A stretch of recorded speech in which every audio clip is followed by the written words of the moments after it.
जय माता दी। मेरे सभी प्यारे दोस्तों, मैं लक्ष्मी शर्मा बड़ों को चरण स्पर्श, छोटों को प्यार और बराबर वालों को दिल से नमस्कार करती हूँ।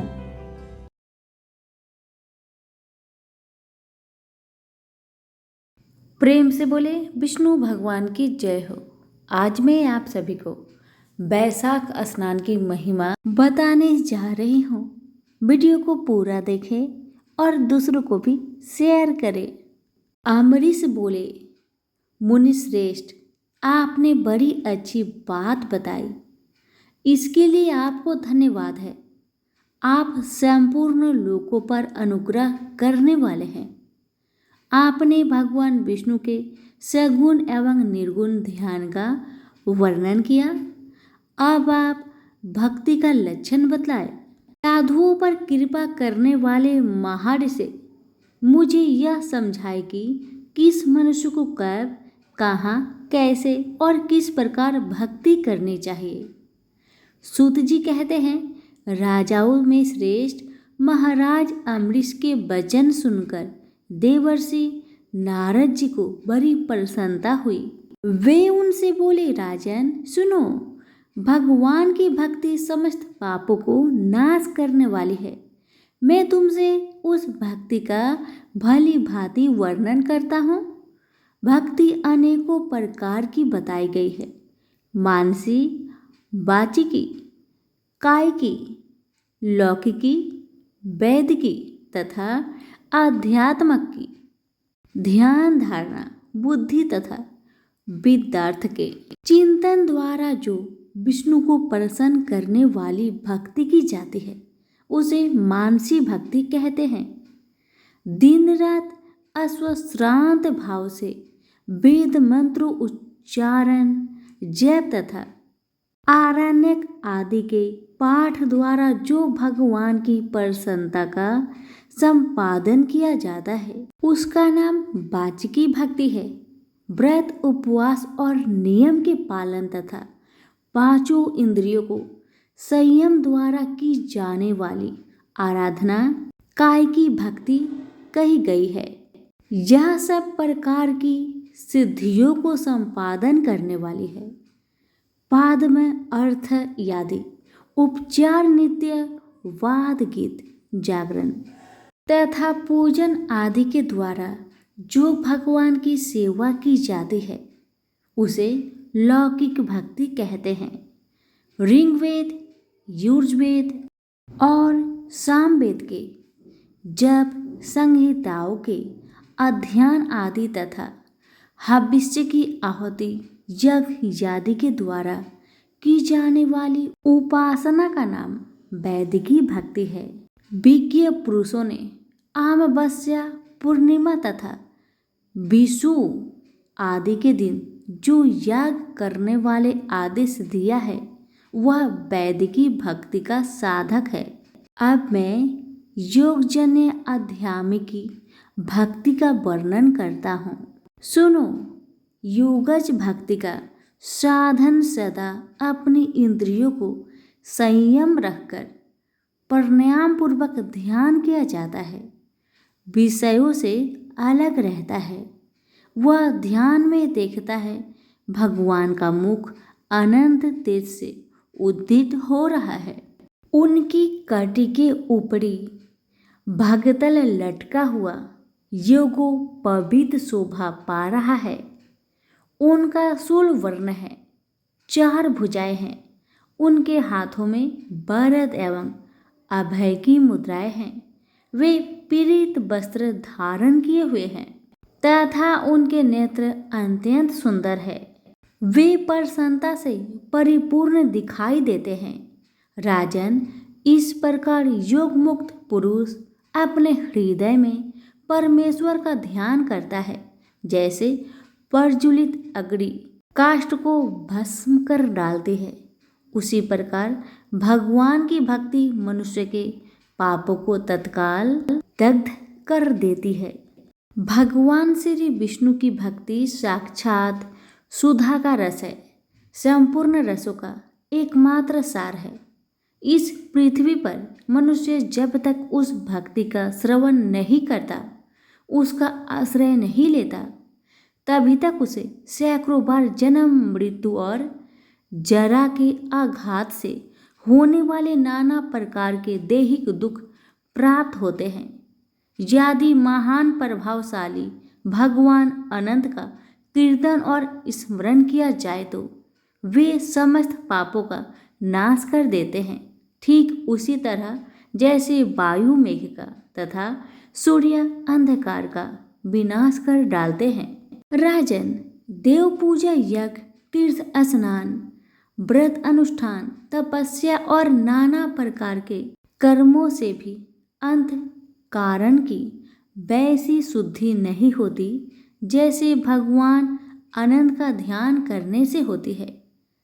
नरनाथ जिनमें पवित्र यश वाले तथा अपने भक्तों को भक्ति प्रदान करने वाले विशुद्ध स्वरूप भगवान श्री विष्णु का कीर्तन होता है, वे ही कथाएं शुद्ध है तथा वे ही यथार्थ है, वे ही लाभ पहुँचाने वाली और वे ही हरि भक्त के कहने सुनने योग्य होती है।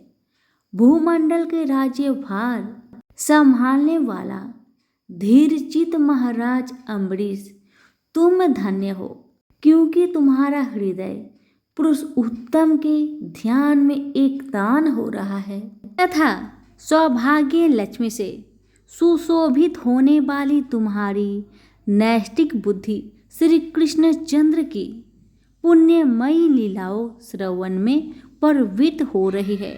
भूपते भक्तों को वरदान देने वाले अविनाशी भगवान श्री विष्णु की भक्ति पूर्वक आराधना किए बिना अहंकार बस अपने को ही बड़ा मानने वाला पुरुष का कल्याण कैसे होगा?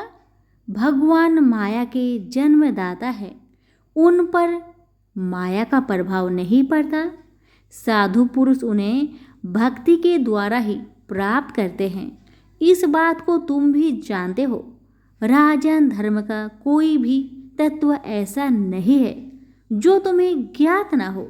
फिर भी जिनके चरण ही तीर्थ है, उन भगवान की चर्चा का प्रसंग उठाकर जो तुम उनकी सरस कथा को मुझसे विस्तार के साथ पूछ रहे हो, उनमें यही कारण है कि तुम वैष्णव का गौरव बढ़ाना चाहते हो, मुझ जैसे लोगों को आदर दे रहे हो। साधु संत जो एक दूसरे से मिलने पर अधिक श्रद्धा के साथ भगवान अनंत के कल्याण गुणों का कीर्तन और श्रवण करते हैं, इसको पढ़कर परम संतोषी की बात तथा समुचित पुण्य मुझे और किसी कार्य में नहीं दिखाई देता। ब्राह्मण, गौ, सत्य, श्रद्धा, यज्ञ, तपस्या, श्रुति, स्मृति, दया, दीक्षा और संतोष, ये सब श्री हरि के स्वरूप है। सूर्य, चंद्रमा, वायु, पृथ्वी, जल, आकाश, दिशाएं, ब्रह्मा, विष्णु, रुद्र तथा संपूर्ण प्राणी उस परमेश्वर की ही स्वरूप है। इस चराचर जगत को उत्पन्न करने की शक्ति रखने वाले में विश्वरूप भगवान स्वयं ही ब्राह्मण के शरीर में प्रवेश करके सदा उन्हें खिलाया जाने वाला अन्न भोजन करते हैं। इसलिए जिनकी शरण रेणु तीर्थ के समान है, भगवान अनंत ही जिनके आधार है, जो संपूर्ण प्राणियों की आत्मा तथा पुण्यमयी लक्ष्मी के सर्ववस्त्र है, वह ब्राह्मण का आदर पूर्वक पूजन करो। जो विद्वान ब्राह्मण को विष्णु बुद्धि से देखता है, वह सच्चा वैष्णव है तथा वही अपने धर्म में भली भांति स्थित माना जाता है। तुमने भक्ति के लक्षण सुनने के लिए प्रार्थना की थी, सो सब मैंने तुम्हें सुना दिया। अब गंगा स्नान करने के लिए जा रहा हूँ। यह बैसाख का महीना उपस्थित है, जो भगवान लक्ष्मीपति को अत्यंत प्रिय है।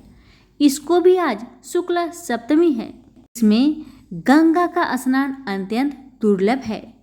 पूर्व काल में राजा जुहेन बैसाख शुक्ल सप्तमी को क्रोध में आकर गंगा जी को पी लिया था और फिर अपने दाहिने कान से छिद्र से उन्हें बाहर निकाला था।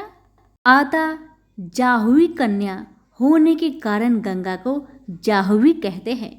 इन स्थिति को स्नान करके जो आकाश की मेखलाभूत गंगा देवी का उत्तम विधान के साथ पूजन करता है, वह मनुष्य धन्य एवं पुण्य आत्मा है जो वैशाख शुक्ला सप्तमी को विधि पूर्वक गंगा में देवताओं और पितरों का दर्पण करता है।